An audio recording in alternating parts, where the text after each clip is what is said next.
네. 안녕하세요. 한국교육학술정보원 교육 데이터 센터의 센터장을 맡고 있는 장상현입니다. 소개는 이제 본부장이라고 했는데요. 이전에는 이제 본부를 맡았었고요. 저희 캐리스가 올해 1월 1일자로 교육 데이터 센터를 만들었습니다. 그래서, 어, 그, 다양한 종류의 생산되는 교육 데이터들을 정의하고 또 데이터들이 산발적으로 지금 생산되고 관리되고 있어서 그러한 데이터들을 좀 모으고 그 데이터를 이제 활용하는데 AI를 어떻게 쓸 것인지에 대한 사업과 또 연구 등을 현재 하고 있습니다. 아, 발표를 하기 전에 오늘 이런 행사에 초대를 해주셔서 감사드리고요. 제가 2011년 4월에 이 유사한 포럼에서 발표를 했더라고요. 그래서 그때 자료도 좀 한번 리뷰를 해보고 오늘 어떤 말씀을 드릴까 고민을 많이 했는데요. 준비된 자료를 중심으로 해서 좀 말씀을 드리도록 하겠습니다.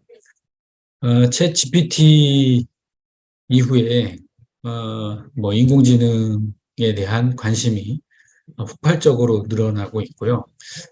사실은 이제 관심이 음성 인식이 상용화되었던 그 뭐 알렉스라는 미국의 음성 인식 스피커, 또 우리나라의 누구로 이야기되고 있는 음성 인식 스피커, 이런 것들이 이제 상용화되면서부터 정말 관심을 갖게 됐죠.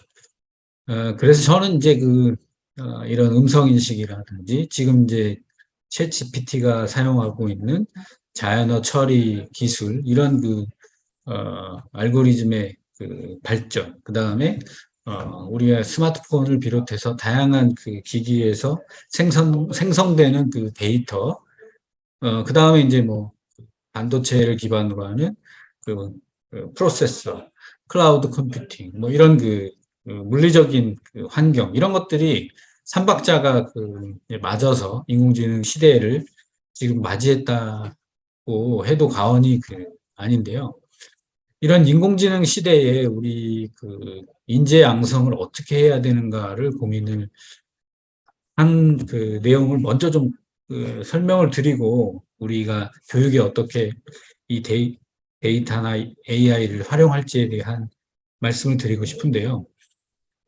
과거 우리가 이제 산업사회와 정보화 사회를 거치면서 경제 성장을 이뤘는데, 이제는 선진국을 따라가는 것으로는 만족할 수 없기 때문에 새로운 걸 창조해내는 퍼스트 무버가 돼야 되는데, 그러기 위해서는 새로운 것의 창조를 위해서 융합과 그다음에 혼자서 이 어려운 문제나 복잡한 문제를 해결하지 못하기 때문에 협업을 하고, 그 과정에 이러한 효율적인 결과를 얻기 위해서 데이터나 AI와 같은 도구를 사용하는 이런 일 잘러라는, 일 잘하는, 또는 미래를 이끌어갈 수 있는 인재를 생성하는 그런 교육 시스템이 필요하게 되었습니다.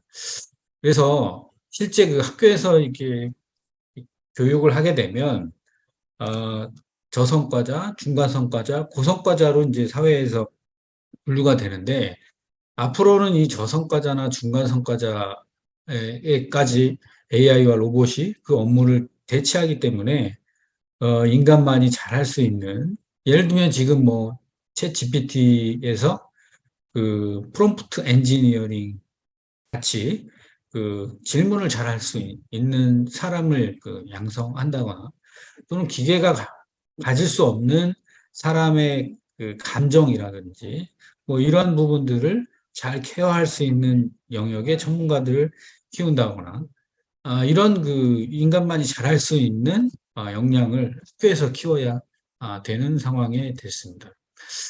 우리 이런 그 기술들을 우리가 교육에 그동안 거의 30년 동안 다양한 정책을 통해서 적용을 해왔는데요. 이제는 이제 그 AI가 그 핵심에 있다라는 말씀 드리고, 특히 이제 교과서에도 우리가 AI를 접목하려고 하는 노력을 하고 있고, 교과서에서 생성된 그 각종 학습 데이터들을 분석해서 맞춤형 교육에 활용하려고 하는 게 현재 교육 정책의 방향이고 핵심입니다. 그렇다면 이 AI를 그 융합해야 된다는 그 주장과 현재 그 일들은 다양하게 이루어지고 있는데요. 이 융합이라는 용어에 대해서 그 해석이 분분하죠. 지난 2021년에도 제가 그 이야기를 드렸는데 두 가지로 분류를 해서 그 접근을 해야 될 것 같습니다. 그래서 이 교수학습을 지원하기 위한 활용 방법 측면의 AI 융합이 있고, 또 컴퓨테이셔널 띵킹을 기반으로 하는 교육 내용에 대한 그 AI 융합이 있을 수 있을 것 같습니다. 그래서 이 두 가지 접근을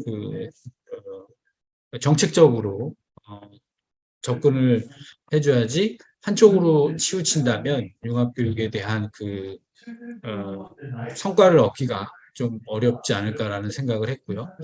특히 이제 우리 컴퓨테이셔널 띵킹이 양성되기 위해서는 이러한 아, 시간, 그 시간을 좀 많이 확보해서 그 교육을 해야 되는데, 이 부분이 상당히 지금 어려운 그 상황이죠. 그래서,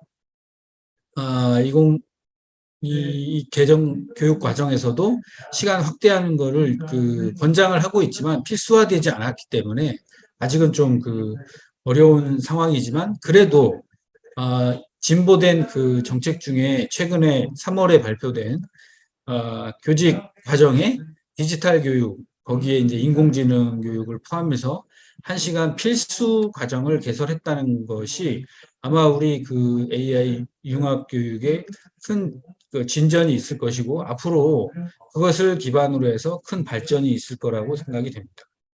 근데 이러한 그 융합 교육이 왜 필요한가는, 아마 오늘 참여하신 분들은 모두 인정하고 있지만, 그렇지 않은 분들은 아직도 왜 그렇게 필요한가를 인정하지 않고 있는 상황인 것 같아요. 그 이유는 그 세계나 이런 사회 변화, 경제 변화가 이런 그 디지털 전환되고 있다는 것을 못 느끼고 있으신 것 같아요. 그래서 보통 많은 분들이 이런 경제 변화에 그 IT나 인터넷 기업들이 첨단, 그리고 전체 세계의 경제 규모를 좌지우지한 것을 반드시 좀 이해를 해야지 그런 변화에 동참을 해주실 것 같다는 생각이 듭니다. 더욱이 우리 교육 분야에서의 이러한 ICT를 활용하는 에듀테크는 기존에는 속된 말로 우리가 얘기하는 사교육이라든지 아니면 공교육이 아닌 부분에서만 활용이 됐었는데, 이제는 공교육과 협력해서 해야 하는 영역이 되었고, 그런 것을 또 국가가 지원해서 또 그 기업들도 글로벌 경쟁력을 갖춰서 글로벌 기업으로 양성되는 그런 선순환적인 체제를 현재 지금 가져가려고 하는 상황이기 때문에 무엇보다도 중요하고요. 아, 제가 오늘 가장 강조하고 싶은 것은 데이터에 대한 이야기인데, 저희가 이제 교육 데이터 센터를 만들었던 이유도 이 데이터라는 게 이제 미래의 과거의 기음과 같은 역할을 할 텐데요. 이게 부와 권력의 원천이 되는 게 데이터가 되었습니다. 그래서 이 데이터를 교육에서 어떻게 활용하느냐에 따라서 교육의 경쟁력까지도 연결이 되는 그런 상황이고요. 그래서 제가 이제 얼마 전에 기고를 했는데, 데이터 이즘과 교육이라는 내용으로 기고를 했는데요. 이 앞으로는 우리 교육에서도 이 데이터를 기반으로 교수 학습이 이루어져야 된다라는 이야기들 많이 하고 있습니다. 그동안의 관성이나 아니면 경험치에 의해서 이루어졌던 교육이 보다 좀 더 그 과학적이고 신뢰를 바탕으로 하기 위해서는 데이터를 반드시 활용을 해야 된다는 의미인데요. 그 정부에서도 뭐 다 아시다시피 새 정부는 디지털 플랫폼 정보를 어, 표방하고 있고, 또 교육부도 잘 아시다시피 디지털 교육 기획관을 두고, 또 그 밑에 그 디지털 전환과 교육 데이터를 활용할 수 있는 담당관을 두어서 이런 디지털 전환과 AI 디지털에 대한 활용을 적극 강조를 하고 있습니다. 교육 데이터라는 그 의미를 한번 고민을 해보셨나요? 제가 최근 이 교육 데이터 센터를 맡고 교육 데이터에 대한 정의를 했는데요. 우리 교육 전반에 데이터들이 생성되고 있는데, 그 데이터들을 수집하고 그 정보들을 가공할 수 있는 그런 데이터들을 교육 데이터라고 이제 정의를 했고, 이 정의를 할 때 저도 이제 챗 GPT를 좀 활용을 했습니다. 중요한 것은 이 데이터가 어떻게 생성되고 어떤 그 과정을 거쳐서 어떻게 활용되는지 생애 주기가 있습니다. 그래서 데이터를 크게 교수학습과 관련된 교수학습 데이터와 그다음에 일반 행정이나 그 외에 통계 데이터로 이제 구분할 수가 있거든요. 그래서 각 데이터마다 생애 주기별로 관리를 하는 플로우를 제가 한번 그려 본 거고요. 그러면 이런 데이터들이 떻게 활용이 되느냐. 지금 이제 교육부가 적극적으로 추진하고 계시는 이제 하이테크, 하이터치와 같이 이 데이터나 AI 기술을 활용해서 교원의 업무를 경감하고, 또 수업 시간에 AI 조교를 활용해서 맞춤 학습을 지원하는 이런 그 변화된 모형을 통해서 선생님이 학생들과 더 많은 시간 터치할 수 있는 그런 환경을 만드는 데에도 교육 데이터가 반드시 필요하고 활용이 되고요. 또한 각종 OER 자료들 또한 교육 데이터로 분류가 될 수 있고요. 저희가 지금 이런 교수 학습 외에도 학교나 교육청에서 데이터를 기반으로 보다 과학적인 행정을 할 수 있도록 데이터 통합 관리 시스템을 만들고 있습니다. 그, 예로 저희가 시범적으로 만들어 봤던 건데요. 교육청 단위의 행정 업무가 얼마나 지금 있는지 공문서를 비교해서 알아볼 수 있는 시각화 도구를 개발을 했고요. 또한 학교 안전사고가 얼마나 일어나는지, 또 그 사고로 인해서 후속 조치들은 얼마나 일어나는지, 이런 것들을 시각화해서 직관적으로 의사결정을 할 수 있도록 지금 하고 있고, 나아가서는 이런 것들을 이제 예측을 해서, 예를 들면 이제 어느 지역교육청의 업무가 갑자기 늘어날 것을 예측을 해서 빨간 색으로 표시를 해주면 지역 장이라든지 또는 교육감님이 그 지역의 특별 관리를 할 수 있는 그런 이제 시스템들을 현재 운영을 하고 있고, 더 강화된 기능들을 개발을 하고 있습니다. 이럴 때 이제 데이터들을 활용을 하고 있는데요. 일반인들이 또 연구를 위해서 쌓여진 데이터들을 활용할 수 있도록 하는 EDSS 서비스도 저희가 운영을 하고 있습니다. 그리고 이미 이제 공개가 되어 있는 데이터들도 있습니다. 우리가 이제 그걸 이제 학교 알림이라고 하고 공시라는 제도를 이용해서 하고 있는데요. 교육부에서 이제 공시되고 있는 데이터를 이미 민간에서 많이 활용을 하고 있습니다. 예를 들면 네이버, 다음, IM스쿨, 뭐 KB 부동산, 직방, 다양한 분야에서 교육 데이터를 활용해서 일반 국민, 학부모나 학생들에게 좋은 서비스를 지금 하고 있습니다. 그래서 데이터들을 잘 관리하는 게 왜 중요한지를 좀 말씀드리면, 지금 챗 GPT가 속성으로 활용하고 있는 게 약 1,000억 개 이상의 데이터 속성을 활용해서 정보를 분석하고 있는데요. 그만큼 지금 이제 약간 거짓말도 많이 들어가고 그런데 정제된 데이터를 모으려면 데이터 표준화를 잘 해줘야 됩니다. 그래서 이 데이터 표준화도 저희가 지금 어, 다양한 영역에서 지금 하고 있고요. 이런 일들을 이제 하고 있고 중요하다는 말씀을 드리고 앞으로도 이런 교육 데이터들이 쌓여지고 활용되는 게 무엇보다 이제 중요하다는 말씀을 드리고 싶고요. 이 데이터를 그럼 데이터와 컨텐츠를 활용해서 앞으로 교육에서는 어떻게 서비스를 해야 되느냐에 대한 고민인데요. 우리 교육에서 앞으로 이제 정보를 전달하는 교수학습 방법을 좀 줄이라고 많이 이야기를 하고 있지 않습니까? 그것은 이런 어, 학습 플랫폼 또는 교육 플랫폼, 교수학습 플랫폼 이런 플랫폼에서 다양한 데이터를 기반으로 컨텐츠, 정보죠. 그 다음에 맞춤 서비스 이런 것들이 지원이 돼야만 그게 가능하거든요. 그래서 앞으로 이 교육의 중요한 요소로 이 교육 서비스가 있어야만 미래의 교육 모델인 이런 사회 문제를 해결한다거나 타 학문과 융합하는 시간을 더 많이 확보할 수 있게 될 겁니다. 그래서 이런 학교에 AI 조교들을 이제 만들어주지 않으면 앞으로는 경쟁력이 떨어질 텐데요. AI를 사용하게 되면 5가지 교육의 혁신을 일으킬 수 있습니다. 그래서 인식 혁신, 예측 혁신, 자동화 혁신, 소통 혁신, 생성 혁신을 할 수가 있어요.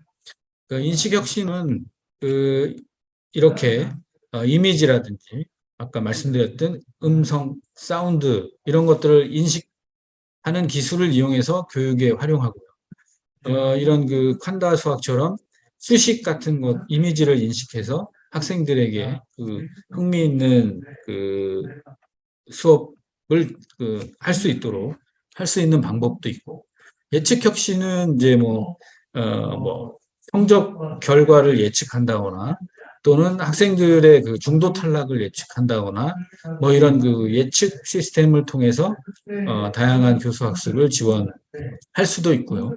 그 다음에 이런 인식, 그러니까 음성 인식, 영상 인식, 이런 인식 기술과 또 자동 생성하는 자동화 혁신을 통해서 우리 교육 과정에 다양한 컨텐츠를 제공할 수 있는 방법도 있습니다.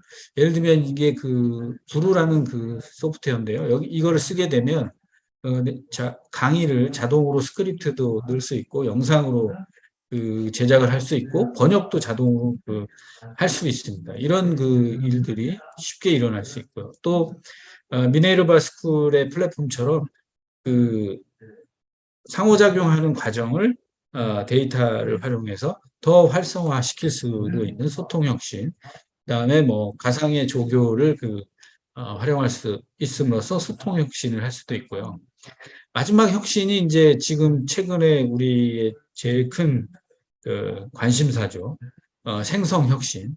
그래서 빌 게이츠는 사실은 이제 이 챗GPT는 또 하나의 큰 혁명, 인터넷을 발명한 이후에 또 하나의 새로운 혁명이라고 얘기를 했거든요.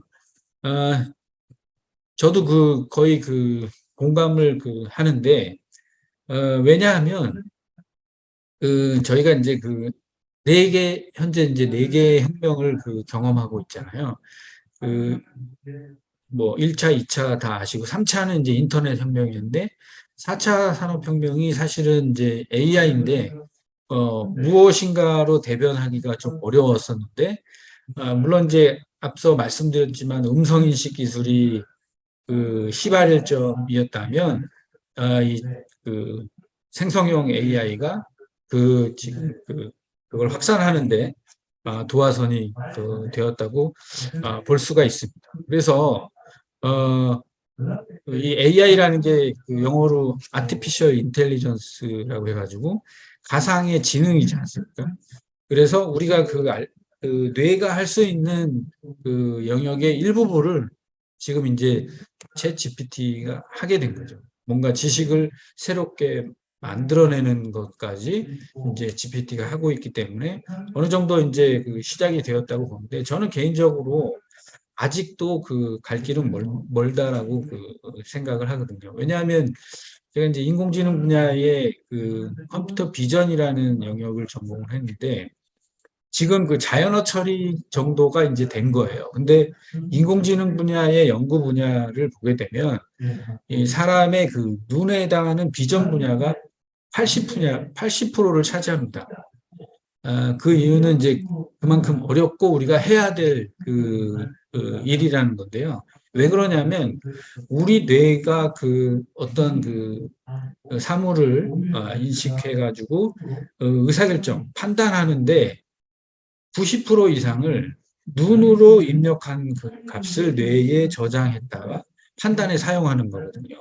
그렇기 때문에 지금 그 챗 GPT와 같이 텍스트화되어 있는 데이터 분석하는 정도는 아주 시작이라는 거죠.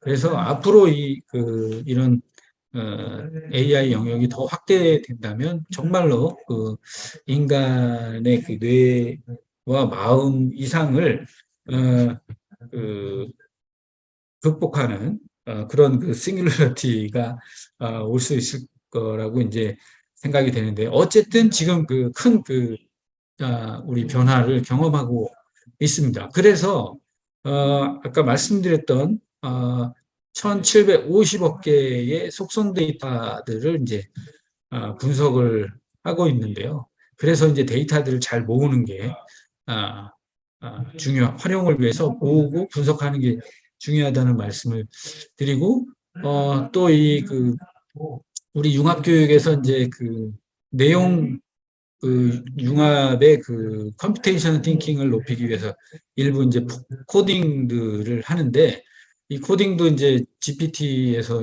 도움을 주고 있어서 앞으로는 더 쉽게 이런 그 코딩 교육을 할 수 있죠. 그래서 제가 이제 3.5 나왔을 때 볼링 게임을 한번 시켜봤어요. 근데 좀 부족하더라고요. 예를 들면 뭐 볼링 게임에 그 처음에 그 볼을 던지는 거라든지, 아니면 계산하는 거라든지, 뭐 결과를 뿌리는 거라든지, 이런 거를 이제 좀 잘 못했는데, 물론 이제 프롬프트를 더 계속 여러 차례 이제 줘서 완성시킬 수도 있었지만 4.0 최근에 발표된 거에는 그런 것까지 이제 포함해서 알아서 어, 그 결과를 내주더라고요. 또한 이 계산하는 부분들이 좀 틀린 부분도 있더라고요. 그래서 이게 과연 우리 교육에 어느 정도 도움을 줄 수 있을까라는 생각을 했는데요. 어찌됐건 교육을 하는데 좀 초기 부분에 도움을 줄 수 있는 이런 생성 혁신이 생성형 AI를 통해서 이루어지고 있다는 거고요. 또한 이런 이미지라든지 영상 이런 것들도 생성을 해주고 있고, 또 뭐 행정 업무를 줄인다거나 아니면 다양한 기능들이 연계되고 있는 상황이죠. 그래서 지금 뭐 검색 기능과 GPT 기능을 연계된, 이미 MS 뉴 빙이라는 데에서 그 기능이 지금 나와 있고요. 하지만 이제 제가 검색해 보면 이렇게 좀 틀린 정보들이 많기 때문에 이것을 교육적으로 얼마나 사용할 수 있을까에 대한 고민은 지금 많이 되고 있는 상황입니다. 그리고 이제 점점 더 이제 기능이 업데이트돼서 한글로 물어보면 영어로 자동으로 번역해서 검색한 결과를 다시 또 한글로 알려준다거나, 이런 뭐 여러 가지 기능적으로 계속 업데이트가 되고 있고, 또 뭐 뉴빙이라든지 최근에 이제 뭐 구글의 바드라든지 이런 기술적인 업그레이드, 또 교육적인 새로운 그 접근 이런 것들이 이루어지고 있는데 우리가 이제 고민을 해야 될 부분은 과연 어떻게 사용할 것인가 이러한 생성형 AI를 그래서 현재는 13세 미만은 쓰지 않도록 권고를 지금 하고 있어서 초등학교는 뭐 부적절하다라고 판단이 됩니다. 그러나 뭐 다양한 이런 도구들로 인해서 중학교 이상 특히 뭐 대학에서는 뭐 어떤 대학은 그 챗GPT를 사용해서 보고서를 내서 뭐 정말 좋은 성적들을 받는 대부분의 그러니까 거의 어떤 학생들은 100% GPT를 써서 제출을 하는 그런 사례도 있다고 하는데요. 어, 정책적으로는 사실 이제 가이드라인을 좀 줘서 학교에서 선생님들이 좀 잘 쓸 수 있도록 하는 게 필요하다는 생각이 들고요. 이 AI를 교육에 좀 아직도 좀 효과성에 대해서 의문을 갖는 분들이 있긴 있습니다. 예를 들면 이제 저희 제가 이제 운영하고 있는 그 논문 검색 시스템이 RISS라는 서비스가 있는데 우리나라 연구자들은 대부분 이제 쓰고 있는 서비스인데 거기에 저희가 초록을 19개 언어로 자동 번역하는 번역기를 붙인 적이 있습니다. 근데 그거 붙일 때 몇몇 분들이 반대를 했어요. 왜냐하면 정확하지 않은 번역을 일반에게 서비스하는 거에 대한 문제 제기를 하셨었거든요. 근데 이제 그때 설득 논리는 그러면 이게 아까 계속 이제 데이터 얘기를 말씀드리는데 이 인공지능과 인공지능이 아닌 거의 차이는 아시다시피 학습을 했느냐 안 했느냐의 차이지 않습니까? 학습된 데이터를 가지고 우리가 사용하는 건데 그럼 학습의 기회를 줘야지 좋은 인공지능이 나오는 건데 학습의 기회를 박탈하는 거거든요. 그러니까 우리가 이제 중국과 미국의 사이에 끼어 있는 국가인데 미국은 기술적으로 앞서 있고 중국은 인구를 기반으로 한 방대한 데이터를 가지고 있는 국가이기 때문에 우리는 두 가지를 다 접근해야 되는 그런 지정학적인 위치가 있습니다.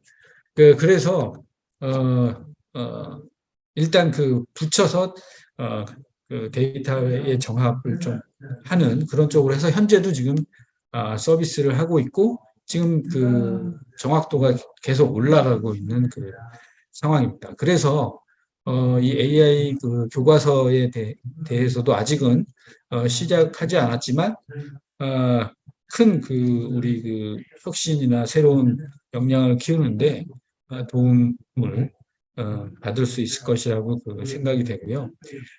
이 GPT를 아까 말씀드렸듯이 어, 이게 거짓인지 아닌지를 우리가 이제 판단할 수 있는 그런 역량도 필요한 거죠. 그러니까 어떻게 보면은 어, 더 학습이나 그런 것들을 할 필요가 없다. 뭐 이렇게 이제 얘기할 수도 있는데 반대로 그 분야에는 더 전문성을 가지고 이 기계가 거짓말을 하는지 진실을 얘기하는지를 판단할 수 있는 역량은 인간이 이제 가져야 하는 거죠. 계속 아직도 특히 이제 무료로 사용하고 있는 GPT 같은 경우는 2021년의 데이터까지밖에 학습을 못했기 때문에 지금 현재 내용과 틀린 내용이 너무 많습니다. 그래서 활용의 여러 가지 가이드나 뭐 팁들 이런 것들이 특히 학생들에게는 필요하고요. 하지만 이제 뭐 좋은 긍정적인 부분은 뭐 이거는 이제 장기적인 AI의 역할이 될 수 있지만 우리 학교에서도 선생님들이 힘든 상황에서 학생들과 이렇게 소통하는 게 그렇게 쉬운 일은 아니지 않습니까? 특히 요즘과 같은 시대에, 특히 뭐 MZ 세대들이 다니고 있는 뭐 고등학교, 대학교 학생들하고 이렇게 그 소통하기가 쉽지 않은데, 이런 부분들은 AI가 또 잘 할 수 있는 그 영역이거든요. 대표적인 게 챗 GPT에게 얘기해서 할 수 없는 부분이 있는데, GPT는 욕을 못 합니다. 욕을. 또 화를 그 조금밖에 못 냅니다. 그렇기 때문에 이런 가이던스나 아니면 마음 챙김을 도와주는 그런 역할은 잘 할 수 있을 것 같아요. 그래서 교육에서 그런 부분을 좀 잘 활용하면 되지 않겠느냐. 그래서 어쨌든 이제 AI나 데이터 리터러시, 데이터를 잘 활용을 해야 되거든요. 이런 것들을 이제 할 수 있으려면 학교 교육에서 이게 최소한의 시간들을 보장해서 그러니까 같은 선상에서 이제 경쟁을 할 수 있도록 해야 되는데, 지금 그렇지 않아서 뭐 강남에서는 몇백만 원짜리 뭐 코딩을 할 수 있는 학원을 다닌다거나 이런 일들이 이제 벌어지고 있고, 또 국내나 뭐 해외에서 지금 뭐 컴퓨터 사이언스 인력이 없어서 그 저기 그 사람들의 연봉이 하늘을 찌르고 있어서 그쪽으로 가려고 하는 사람도 또 별도의 트랙으로 교육 공부를 받아서 가는 이런 현상들이 발생하기 때문에 같은 출발 선상을 만들어주기 위해서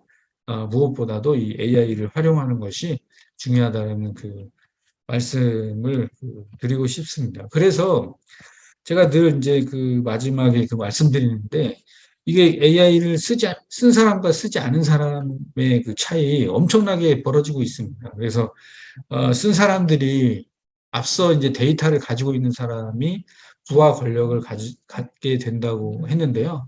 정말 그 사람들이 승자 독식이 되는 사회가 되지 않으려면, 특히 우리 공교육에서 최소한의 이런 데이터를 활용하는 리터러시라든지 AI를 활용하는 리터러시 교육이 중요하다는 말씀을 드리고 싶고요.